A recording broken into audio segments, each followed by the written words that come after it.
সত্য কথা বলে যাই, মন দিয়া শুনেন সবাই, এই সমাজের কোনো কাজে শান্তি বাইরে মোটে নাই।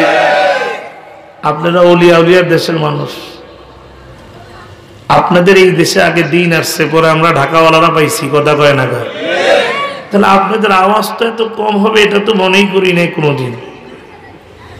সত্য কথা বলে যাই, মন দিয়া শোনেন সবাই, এই সমাজের কোনো কাজে শান্তি বাইরে মোটে নাই।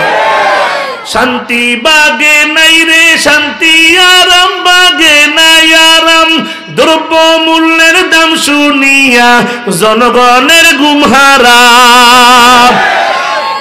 সত্য কথা বলে যাই, মন দিয়া শোনেন সবাই, এই সমাজের কোনো কাজে শান্তি বাইরে মোটে নাই। শান্তি বাগে নাই রে শান্তি, আরাম বাগে নাই আরাম, দ্রব্য মূল্যের দাম শুনিয়া জনগণের ঘুম হারাম। ঢাকা একটা জায়গার নাম আছে শান্তিবাগ, ওখানে কোনো শান্তি আছে? একটা জায়গার নাম দেখছে আরামবাগ, কোনো আরাম আছে? গোটা শরীর কালো, আব্বা সব করে নাম রাখছে লাল মিয়া, আছে না নাই? এমন লাল মিয়া আপনাদের সমাজে 2-6 জন আছে না নাই? 10 টাকার আলু 80 টাকা মাঝে মধ্যে কিনে খাই, 30 টাকার পেঁয়াজ 250 টাকা মাঝে মধ্যে কিনে খাই, ঠিক না?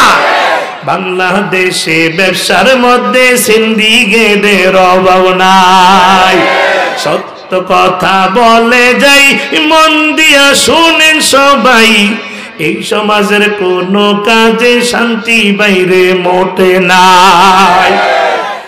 অফিস আদালতে বাইরে ঘুষ বিনে চলে না কাম, ঘুষ পাইলে সব সারেরা বলে না সে নোয়েল কাম।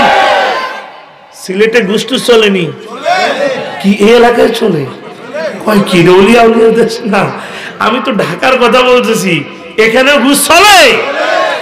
অফিস আদালতে বাইরে ঘুষ বিনে চলে না কাম, ঘুষ পাইলে সব সারেরা বলে না সে নোয়েল কাম। ঘুষ না দিলে আদালতে গরিব দুঃখীর বিচার নাই, কথা কয় না? ঘুষ না দিলে এই দেশেতে গরিব দুঃখীর চাকরি নাই। এই সমাজের কোনো কাজে শান্তি বাইরে মোটে নাই।